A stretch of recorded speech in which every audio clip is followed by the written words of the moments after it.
She was wrongfully arrested after trying to remove a neighbor's Confederate flag from her parents' home. Their property over there, it actually leans towards it. Yeah, she says that the neighbors who own that flag are harassing her, and the police department did nothing to handle this situation correctly, she says. Fox 26's Sherman DeSalle joining us live tonight to tell us what she says that she has been dealing with. Sherman. Good evening, Caroline Rossi. Rosie Yanis and her attorneys simply want an apology from the Santa Fe Police Department and her parents' next door neighbor. She says that she's been through enough, especially still grieving from the death of her son who died in a mass shooting just 4 years ago. I was tired of all this.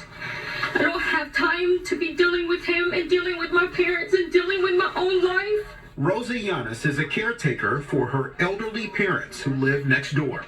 But she says the neighbor who lives on the other side of her family in Santa Fe has been a problem since 2012. The man hung up this Confederate flag, which Rosie says leans over on her parents' property. Just seeing the flag and what she says it represents is troubling for her and her parents. Santa Fe police have been called out numerous times over the dispute. We had an altercation out here. I told him what was it going to take for us to leave in peace, and he just told me to F off. And on January 28th, when she decided to remove the flag from her parents' property, she was arrested by Santa Fe police for trespassing and resisting arrest. She denies those charges. Supporters of Rosie say it's more of the same behavior from Galveston County leaders. I grew up in this county.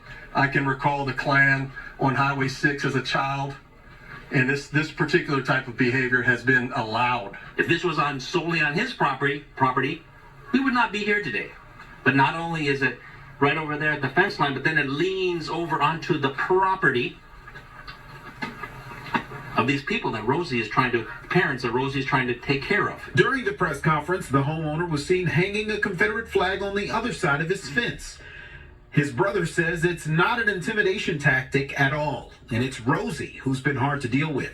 Anybody has the right to fly any kind of flag they want to fly.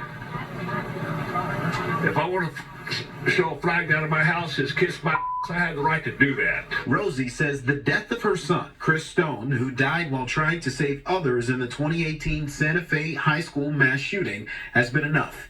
She's now asking for harmony between the neighbors and just wants to live on her block next to her elderly parents in peace. If it was your mom and dad, y'all would be doing the same thing. I have full confidence in that. The flag owner's brother also says that they had nothing to do with Rosie being arrested last month. That was an act solely on the Santa Fe Police Department. We haven't heard much from the Galveston County DA's office, but they did say they're still reviewing the case and determining whether or not they will proceed with any charges against Rosie. Reporting from Houston, Sherman DeSalle, Fox 26 News.